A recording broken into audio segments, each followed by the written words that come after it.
So are you struggling in remembering things, या आपको भी बाकियों की तरह लगता है कि आपका साउंड स्लो है? So don't worry, after watching this video I will assure you that you will never face such situation and आपको बहुत ही अच्छे से पता चल जाएगा कि आपका ब्रेन कैसे वर्क करता है। So hi, my name is Devans and I'm a corporate employee and a passionate filmmaker. So in this video we are going to discuss about how our brain work.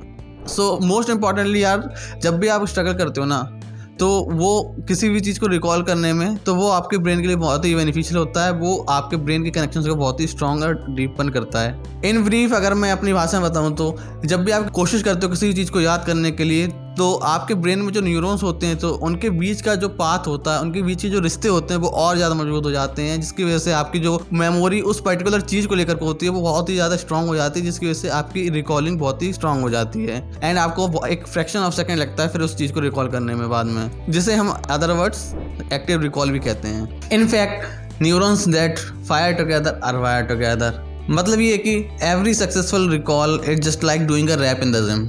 For example, अगर आप gym में अगर कोई repetition करते हो, तो आप जितनी ज़्यादा अच्छी रिपीटेशन होंगी उतनी आपकी जो मसल्स होती है वो आपकी थिकन होती है और स्ट्रॉन्गर होती है। सिमिलरली आपके ब्रेन में जो न्यूरॉन्स होती हैं, या आप कह सकते हो ब्रेन की जो मसल्स होते हैं, वो आपके बहुत ही स्ट्रॉन्गर होते हैं और स्टेबलाइज हो जाते हैं।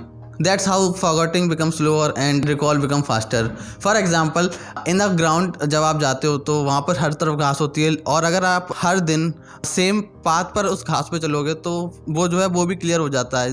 तो सिमिलरली ये जो है अप्लाई होता है आपके ब्रेन पे भी। जब आप सिमिलर पैटर्न को बार बार जो है रिकॉल करोगी, तो आपके ब्रेन में जो पैटर्न होगा वो बहुत ही ज़्यादा स्ट्रॉन्गर हो जाएगा और स्टेबलाइज हो जाएगा। So making your recalling process faster requires you to practice recalling more instead of just whenever you are forgetting. तो आप जाके तुरंत उसको पढ़ लो, ऐसा नहीं है। लेकिन ऐसा भी नहीं है कि यार मैं अगेंस्ट हूँ री रीडिंग के, आप री रीड कर सकते हो अगर आपको बिल्कुल याद नहीं आ रहा है। लेकिन अगर आपको सच में स्ट्रॉन्गर बनाने हैं पर्टिकुलर लर्निंग पाथ को, तो आपको जो है अपने ब्रेन पे कहीं ना कहीं जोर देना पड़ेगा, ताकि आपके जो कनेक्शंस हैं ब्रेन के न्यूरॉन्स के वो ज़्यादा स्ट्रॉन्गर हो जाएं।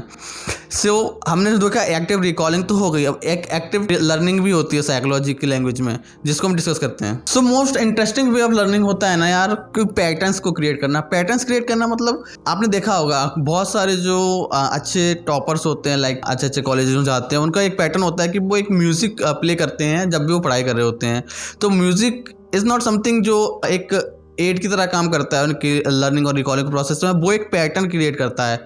सो पैटर्न क्रिएट करने से यहाँ मेरा मतलब है, सबसे इंटरेस्टिंग वे तब हो सकता है आपका लर्न करने का जब आप जो पैटर्न जो है आपने लर्न करते टाइम क्रिएट करें in the form of music, environment और एनीथिंग इट कैन बी। तो वही चीज़ जो है आप रिकॉल कर रहे हो जब उस चीज़ को, तब आप क्रिएट करो। तो इससे क्या होगा, जो पैटर्न्स होंगे ना वो एक ब्रिज की तरह एक्ट करेंगे जब आप उस चीज़ को रिकॉल करोगे जो आपने लर्न की है। तो वहाँ पर क्या होगा कि आपके न्यूरॉन जो है वो ईजिली कनेक्ट कर पाएंगे एक दूसरे के साथ, और आपकी जो इन्फॉर्मेशन होगी वो ईजिली फ्लो कर पाएगी ब्रेन में, जिसकी वजह से आपका रिकॉल प्रोसेस जो है बहुत ही ईजियर हो जाएगा। और वहाँ पर जो है आपका जो रेजिस्टेंस होगा चीज़ों को रिकॉल करने का वो बहुत ही कम हो जाता है। एंड जो अदर इंपॉर्टेंट वेज हैं यार, जो एक्टिव लर्निंग में आप कह सकते हो, तो वो कहते भी ना यार, to teach is to learn twice. तो आप किसी को जब सिखाते हो या किसी को वो चीज़ एक्सप्लेन करते हो ना, तो आप उसको रिकॉल कर रहे हो तो बार बार, ताकि आप उस चीज़ को अच्छे से समझा पाओ सामने वाले को। और दूसरा तरीका होता है यार एक्सपेरिमेंट करना सॉल्यूशंस के साथ। और थर्ड वे में भी हो सकता है do the task yourself. For example maths में देख लो यार, हम अगर ट्यूटोरियल देखते हैं कोई भी क्वेश्चन का, तो हमें एग्जाम ऐसा तो होता नहीं है कि हम लोग तुरंत आ जाता है, हम लोग उसको प्रैक्टिस करना पड़ता है। So practice makes your neurons work more. जैसा कि हमने एक्टिव रिकॉल में देखा, आपको जितना ज़्यादा ब्रेन पे स्ट्रेस डालते हो रिकॉल करने के लिए किसी चीज़ को, आपके न्यूरॉन्स जो है वो ज़्यादा स्ट्रॉन्गर हो जाते हैं। आई मीन उनके बीच का जो कनेक्शन होता है ब्रेन के अंदर वो और ज़्यादा स्ट्रॉन्गर हो जाते हैं, जिसकी वजह से हम लोगों की मैथ्स और फास्ट हो जाती है। So now let's dig deeper into this. So यार अब तक आप समझ ही गए हो ये सारा खेल न्यूरॉन्स और उनके बीच के कनेक्शंस का है, तो क्यों ना आप उनके बर्थ और उनकी परपेचुएशंस की प्रोसेस को जान ले जाए। सो यार बेसिकली यहाँ पे दो टर्म्स आते हैं, एक होता है न्यूरोजेनेसिस, दूसरा होता है न्यूरोप्लास्टिसिटी। अब न्यूरोजेनेसिस जो होती है कि बहुत ही ब्रॉडर टर्म है, जो आपकी बर्थ से पहले से भी स्टार्ट हो जाती है आपकी बॉडी के अंदर प्रोसेस। अब न्यूरोप्लास्टिसिटी जो है वो एक नैरो टर्म है, बट एक जो है न्यूरोजेनेसिस का ही पार्ट है। सो बेसिकली न्यूरोजेनेसिस जो होती है वो एक प्रोसेस होती है होते हैं जिसके थ्रू जो है एक्चुअल में जो न्यूरॉन्स होते हैं वो क्रिएट हो रहे होते हैं आपके ब्रेन सेल्स के अंदर। सो तब क्या होता है कि आपके जो है कनेक्शंस नहीं बने होते हैं, केवल न्यूरॉन्स ही होते हैं ब्रेन में। कनेक्शंस आपके जो है आपकी बर्थ के बाद बनना स्टार्ट होते हैं, जिसे हम पोस्ट बर्थ न्यूरोजेनेसिस कहते हैं। तो इसमें क्या होता है कि आपके जो कनेक्शंस होते हैं, आप जैसे जैसे आप बड़े होते हो ना, तब तब आपके न्यूरॉन्स के बीच में जो है वो पाथ्स क्रिएट होते चले जाते हैं। जबकि न्यूरोप्लास्टिसिटी जो होती है भाई, वो एक जो है आपके बर्थ के बाद ही स्टार्ट होती है। बर्थ के बाद स्टार्ट होती है का मतलब जो है न्यूरोप्लास्टिसिटी के अंदर केवल हम जो होते हैं, जो पाथ एडजस्टमेंट होते हैं, जो आपके ऑलरेडी पाथ बन चुके हैं वो एडजस्ट होते हैं एज पर द एक्सपीरियंसेस। अगर आपको कोई इंजरी हो गई तो उसके बाद एडजस्ट होना स्टार्ट होते हैं। और न्यूरोप्लास्टिसिटी भी जो है दो टाइप की होती है, एक होती है सिनेप्टिक प्लास्टिसिटी, दूसरी होती है फंक्शनल। सो सिनेप्टिक प्लास्टिसिटी होती है बहुत ही नॉर्मल होती है, वो हमारे ब्रेन में होती रहती है और ये कवर करती है आपके जो पार्ट्स होते हैं उनके एडजस्टमेंट्स को। और कोई भी एक्सपीरियंस हो रहा है तो भाई, और कोई भी आप लर्निंग प्रोसेस फॉलो कर रहे हो तो उनके पार्ट्स को एडजस्ट करती रहती है और न्यू कनेक्शंस बनाती रहती है न्यूरॉन्स के बीच में। जबकि फंक्शनल प्लास्टिसिटी जो होती है वो स्पेशली एक्ट करती है तब जब आप जो है किसी इंजरी से गो थ्रू होते हो। फॉर एग्जांपल आपको कोई इंजरी हो गई है और आपकी बॉडी जो है एक डिफरेंट एनवायरनमेंट में ना वर्क कर रही है, एक डिफरेंट तरीके से वर्क कर रही है। तो जो हेल्दी तरीके से जो न्यूरॉन्स के जो कनेक्शंस बनने होते हैं वो तब वहाँ पे फंक्शनल प्लास्टिसिटी एक्ट करती है, जिसकी वजह से आपके पोस्ट इंजरी के बाद जो न्यूरो कनेक्शंस जो बनते हैं वो आपके फंक्शनल प्लास्टिसिटी के अंदर कवर कर जाते हैं। सो अब मैं यहाँ पे एक पोस्ट न्यूरोजेनेसिस का टर्म जो मैंने अभी यहाँ पे डिस्कस किया था वो बहुत ही इंपॉर्टेंट रोल प्ले करता है एक एडल्ट्स के बीच में और एक जो इन्फेंट्स होते हैं, या कह सकते हो जो चिल्ड्रंस अंटिल एज 13 होते हैं। उप्स, ओके अगेन बैक सॉरी। सो जो एक इन्फेंट होता है ना यार, वो जो होता है वो चीज़ जल्दी जल्दी याद कर लेते हैं बच्चे जो है अंटिल द एज ऑफ 13 जो होती है वो याद कर लेते हैं जल्दी जल्दी चीज़ें। ऐसा क्यों होता है? क्योंकि जो न्यूरॉन्स होते हैं उनके बीच में कनेक्शन ज़्यादा बने नहीं होते हैं और उनके बीच में जो ये प्रोसेस होती है न्यूरोजेनेसिस की वो बहुत ही ज़्यादा हो रही होती है, बहुत ही ज़्यादा रैपिड रेट पे हो रही होती है। जबकि इन एडल्ट्स हम लोगों के में न्यूरॉन्स के जो कनेक्शन होते हैं बहुत स्लो रेट पे फॉर्म होते हैं। दैट्स वाई यार हम एडल्ट्स इतना स्ट्रगल करते हैं किसी भी नई चीज़ को सीखने के लिए, जबकि बच्चे जो होते हैं ना, आपने देखा होगा कि बच्चे बहुत जल्दी पैटर्न्स को याद कर लेते हैं, बहुत जल्दी नई चीज़ें सीख लेते हैं। आप इसको इस तरीके से सोच सकते हो कि बच्चों की जो मेमोरी होती है वो एकदम फॉर्मेटेड होती है, नई होती है, जहाँ पे कोई स्टोरेज ऑलरेडी ऑक्यूपाइड नहीं होती है। जबकि हम अडल्ट्स के बीच में हम लोग इतना कुछ एक्सपीरियंस कर चुके होते हैं इस एज तक आते आते कि हम लोगों के ब्रेन में इतना मैस हो जाता है कि यार नए कनेक्शंस या नई चीज़ों को सीखने के लिए स्टोरेज या स्पेस जो है उतना अवेलेबल नहीं रहता है। हम लोगों को कहीं ना कहीं पास को एडजस्ट करने में फिर वहाँ पे दिक्कत आती है। और यही रीज़न है कि कहा जाता है कि यार बच्चों को जो आप बचपन में सिखा दो वो वही उनकी फ्यूचर फॉर्म होती है। तो यही मेन रीज़न है कि एक जो होता है मतलब हम लोग के इंडियन कल्चर में कि बच्चों को अगर आप सही तरीके से पहले चीज़ें सिखा दोगे तो वो वही चीज़ें बाद में उनको काम आएंगी। अब जो यार नेक्स्ट टॉपिक आता है वो होता है आपका भाई हिपोकैम्पस और प्रीफ्रंटल कॉर्टेक्स कैसे वर्क करता है। सो बेसिकली प्रीफ्रंटल कॉर्टेक्स जो होता है वो आपके फ्रंट यानी फॉरहेड पे लोकेट होता है, और जबकि आपका हिपोकैम्पस जो होता है वो आपके बैक साइड या कह सकते हो आपके लेफ्ट साइड में वो होता है। सो यार ये प्रीफ्रंटल कॉर्टेक्स एंड हिपोकैम्पस दोनों बहुत ही इंपॉर्टेंट पार्ट हैं ब्रेन के। प्रीफ्रंटल कॉर्टेक्स जो होता है बेसिकली वर्क करता है रीजनिंग के लिए ब्रेन में। जो आपकी कॉन्शियस मेमोरी होती है वो आप प्रीफ्रंटल कॉर्टेक्स के थ्रू ही प्रोसेस करते हो, जबकि आपकी हिपोकैम्पस जो होता है वो प्रोसेस करता है शॉर्ट टर्म मेमोरीज जो आपकी कॉन्शियस मेमोरीज होती हैं उनको लॉन्ग टर्म यानी सब कॉन्शियस मेमोरीज में। तो ये दोनों ही पार्ट बहुत ही इंपॉर्टेंट है ब्रेन के लिए। अब यहाँ पे आपकी जैसे कि शॉर्ट टर्म और लॉन्ग टर्म मेमोरी के लिए सेपरेट पार्ट है, तो इन दोनों मेमोरीज को हम जो है साइकोलॉजिकली या न्यूरो साइंस में जो है एक्सप्लिसिट और इम्प्लिसिट मेमोरी कहते हैं। Explicit means conscious memory and implicit means सब कॉन्शियस और unconscious memory. So basically explicit memory जो होती है वो आपके एक्सपीरियंसेस पे बेस्ड होती है जिन्हें आप डिफाइन कर सकते हो। जैसे कि आपका हो गया first day of the work, you saw a girl, आप डिस्क्राइब कर सकते हो उसको, ठीक है। तो ये सब होती है जो भी आप एक्सप्लेन कर सकते हो और लोग उसको समझ सकते हैं इजीली, वो आती है आपकी एक्सप्लिसिट मेमोरी के अंदर। जबकि इम्प्लिसिट मेमोरी जो होती है वो होती है जो कि आप डिस्क्राइब नहीं कर सकते। फॉर एग्जाम्पल आपने साइकिल चलाना कैसे सीखा, आपने बताते हो आप फॉर एग्जांपल मैं ऐसे ऐसे प्रैक्टिस करता कि वो अपने सीख गया, मतलब वो प्रोसेस आप एग्जैक्टली डिफाइन नहीं कर पाते हो। फॉर एग्जांपल आपकी टाइप बिना देखे कैसे कर लेते हो। तो ये सारी जो चीज़ें होती है जो कि आप एक्सप्लेन नहीं कर पाते हो वो होती है इम्प्लिसिट मेमोरी। तो एक्सप्लिसिट मेमोरी जो होती है भाई वो आपको मदद करती है चीज़ों को समझने में और सीखने में, जबकि इम्प्लिसिट मेमोरी होती है जिसे हम सब कॉन्शियस मेमोरी कह सकते हैं, वो आपको हेल्प करती है परफॉर्म करने के लिए without any conscious efforts. Okay, so यहाँ तक अब ये सारी टर्मिनोलॉजीज क्लियर हैं। अब यार एक छोटा सा टर्म और है बेसल गैंग्लिया। ये आप हिपोकैम्पस से एक छोटा भाई समझ के उसको याद रखना कि वो जो होता है वो बेसिकली आपको हेल्प करता है आपकी सबकॉन्शियस मेमोरी जो होती है उनको एग्जीक्यूट करने में। अब वो कैसे करता है बेसल गैंग्लिया, क्योंकि जैसा कि मैंने बोला हिपोकैम्पस का छोटा भाई है वो, तो जो आपकी प्रीफ्रंटल से यानी कॉन्शियस मेमोरी गई हिपोकैम्पस में, हिपोकैम्पस से उसने कन्वर्ट किया उसको सब कॉन्शियस मेमोरीज हैं, जिसे आप लॉन्ग टर्म मेमोरीज के तौर पर ही कंसिडर कर सकते हो। सो अब मैं यहाँ पे एक लूप बताता हूँ आपको, लूप कैसे चलता है। पहले आपने कोई भी चीज़ देखी, आपकी सीधे प्रीफ्रंटल कॉर्टेक्स में वो इन्फॉर्मेशन जाती है।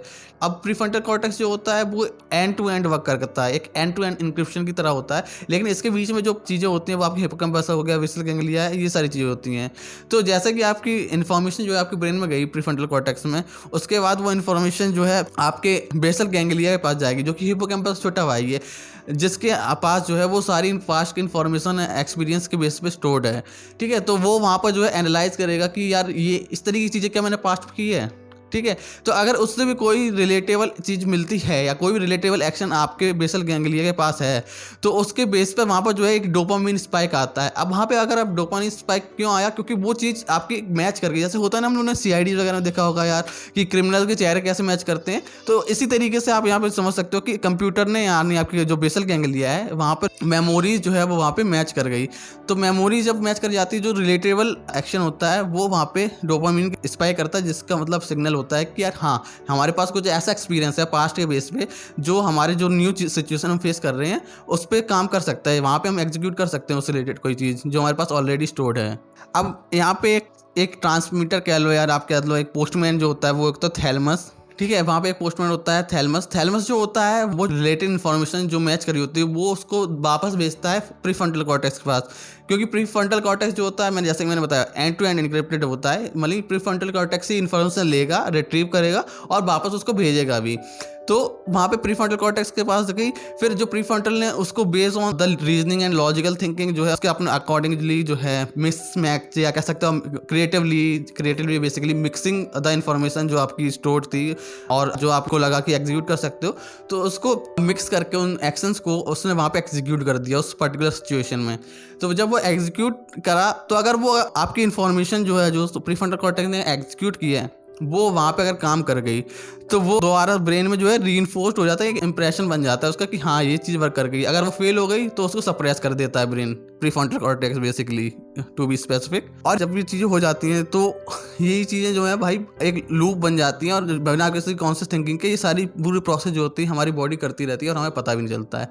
सो ये बेसिक फॉर्मूला है कि कैसे एक ब्रेन जो होता है किसी सिचुएशन में जाके उसको एनालाइज करके कैसे प्रोसेस करता है चीज़ों को और कैसे फिर एक्शंस को एग्जीक्यूट करता है। सो ये लूप जो मैंने आपको एक्सप्लेन करा, मैं होप करता हूँ आपको समझ में आ गया होगा बहुत क्लियरली। अगर नहीं आया तो प्लीज़ यार कमेंट में मेंशन कर देना, मैं कोशिश करूँगा और बेटर तरीके से समझाने की।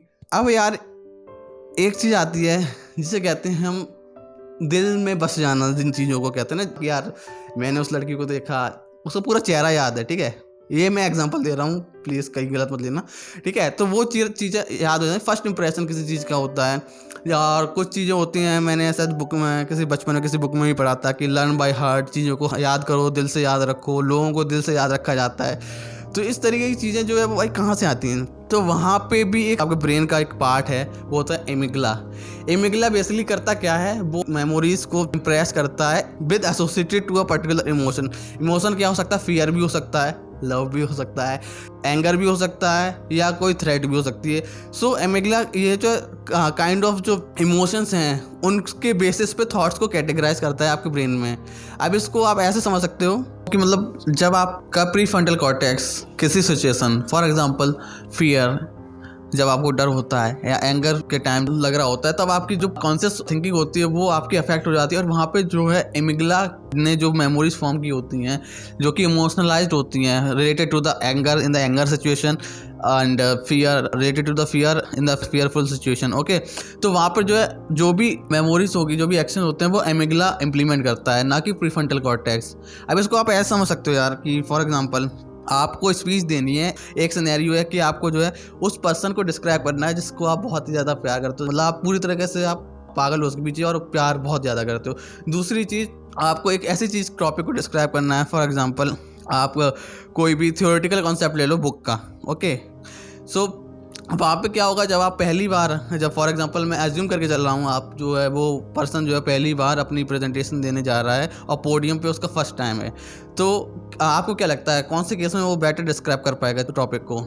ऑब्वियसली जब वो किसी अपने फेवरेट पर्सन को डिस्क्राइब कर रहा है। लेकिन डर उसको दोनों सिचुएशन में लगेगा, क्योंकि पहली बार जा रहा है, तो जो पोडियम से लेकर के जो वो वहाँ खड़ा है, क्लास में बैठा है, वहाँ उसके बीच का डिस्टेंस होगा, उसमें उसको बहुत डर लगेगा। लेकिन जैसे वो वहाँ बोलना स्टार्ट करेगा, वो बहुत ही बेटर तरीके से, बेटर क्लियरिटी के साथ उस पर्सन को डिस्क्राइब कर पाएगा, क्योंकि वो जो डिस्क्राइब कर रहा है वो चीज़ें उसकी एमिग्ला से आ रही हैं। एमिग्ला ने जो है लव मेमोरीज जो हैं उसके प्री फ्रंटल कॉर्टेक्स में कहीं ना कहीं जो एक्ट कर रहा था उसके ऊपर सप्रेस कर दिए हैं, यानी कह सकते हो एक तरीके से इम्प्रेस कर दिए हैं कि मतलब वहाँ पे प्री फ्रंटल कॉर्टेक्स अब वहाँ वर्क नहीं कर रहा है। एमिग्ला की दी गई हुई मेमोरीज जो हैं वो बोल रहा है, वही वर्ड्स उनको यूज़ कर रहा है जो एमिग्ला ने उसको दिए हैं। आप ऐसा कंज्यूम कर सकते हो, क्योंकि और जो उसका थ्योरेटिकल कॉन्सेप्ट था, क्योंकि उससे रिलेटेड उसको वहाँ पे डर लग रहा था, उसका फर्स्ट टाइम था, तो डर में जैसा कि मैंने बताया कि डर में जो है उसकी जो भी मेमोरीज थी लव से लेकर वो एमिग्ला के अकॉर्डिंग आ गई। बट लेकिन अगर जो वो बुक का कोई थ्योरेटिकल कॉन्सेप्ट एक्सप्लेन करने गया तो वहाँ पे तो उसके कोई इमोशंस था ही नहीं उस पर्टिकुलर टॉपिक के साथ। वो तो एक थ्योरी थी, उसने मतलब बहुत ही ज़बरदस्ती पढ़ ली, बट उसका कोई इमोशन उससे एसोसिएटेड नहीं था, तो वो ऑब्वियसली बात है वहाँ उसको अच्छे से एक्सप्लेन नहीं कर पाएगा। सो यहाँ तक कि मुझे लगता है कि यार एमिग्ला जो है वो बहुत ज़्यादा सप्रेस कर देता है प्री फ्रंटल कॉर्टेक्स की जो भी थॉट्स होती हैं और जो इम्प्लीमेंटेशन होता है एक्शन का उनको। एंड जो नेक्स्ट चीज़ जो होती है भाई, जो कि बहुत ही इंपॉर्टेंट है हमारी लाइफ में, आपने सर्केडियन रिदम सुना होगा, लेकिन यहाँ पे एक नई रिदम मैं बताने वाला हूँ जो कि ultradian rhythm. But before discussing this I want you to like explain one interesting fact here. जो ऑल फैक्ट्री ट्रांसमीटर्स होते हैं, फॉर एग्जांपल अच्छी स्मेल हो गया, तो वो जो होती है वो भी आपके कहीं ना कहीं इमोशंस जो होते हैं एमिग्ला के अंदर उसको ट्रांसमिट करती है आपके थ्रू। आप मतलब आप जो है उसके बेसिस पे भी एक्शंस ले पाते हो। जैसा कि आपने देखा भी होगा यार, जो परफ्यूम्स के जो ऐड होते हैं, जो प्लीजेंट इनकी स्मेल होती है, उनके एड्स में लड़कियों को दिखाया जाता है। वो इसलिए क्योंकि वहाँ पर जो होता है स्मेल जो होती है, हमारी कोई भी अच्छी खुशबू है तो वो हमारे ब्रेन के अंदर सेरोटोनिन और डोपामीन को रिलीज करती है, जिसकी वजह से हमें अच्छा लगने लगता है, हम बहुत खुश फील करने लगते हैं। और कहीं ना कहीं जिसकी वजह से इन रियलिटी में भी अगर आपने देखा होगा कि अगर आप स्मेल अच्छा कर रहे हो तो लोग आपके आसपास ज़्यादा रहते हैं, वो इसलिए क्योंकि लोगों को अच्छा लगता है, खुश हो जाते हैं सबकॉन्शियसली। वो उनके ब्रेन ऐसे हैप्पी हार्मोन्स रिलीज करता है जिसकी वजह से लोगों को अच्छा लगने लगता है, जिसकी वजह से लोग जो है सेंट कैरी करते हैं अपने साथ। But not for me, because मुझे एलर्जी है सेंट से। Okay, now comes to the ultradian rhythm. So basically ultradian rhythm एक जो है बायोलॉजिकल प्रोसेस है जो कि ह्यूमन बॉडी में अप्रॉक्सीमेटली एक से ज़्यादा बार होती है, और इसका साइकिल टाइम जो होता है 90 to 120 मिनट्स का होता है। फॉर एग्जांपल स्लीप में भी ये साइकिल रिपीट होती है जब ब्रेन जो है नॉन REM और REM बेसिकली आपकी डीप साइकिल समझ सकते हो, नॉन REM यानी not that deep sleep stage. Okay, इसको हम डेप्थ में ज़्यादा नहीं जाते हैं। सो ये जो होती है जब आप सो रहे होते हो ना, फॉर एग्जांपल आप 7 to 8 आवर्स स्लीप ले रहे हो, तो ये 4 से 5 बार रिपीट होती है आपकी बॉडी में।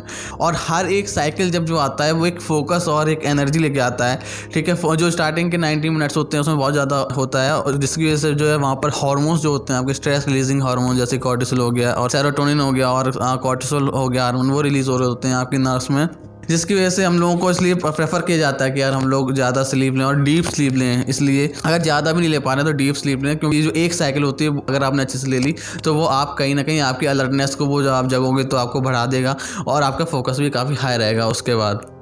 ओके, सो ये था अल्ट्रेडियन रिदम। और अभी तक हमने जो भी डिस्कस किया उसको अगर मैं कंक्लूड करना चाहूँ और बताऊँ अगर आपको best practice to learn any new thing as adult, तो फर्स्ट थिंग इज़ लाइक यार, जैसा कि पैटर्न वाला कॉन्सेप्ट था, एक्टिव लर्निंग और एक्टिव रिकॉल के टाइम जो हम कुछ पैटर्न क्रिएट कर सकते हैं, जैसे हमारे न्यूरॉन्स को ज़्यादा स्ट्रगल ना करना पड़े उनको रिकॉलिंग के टाइम पे।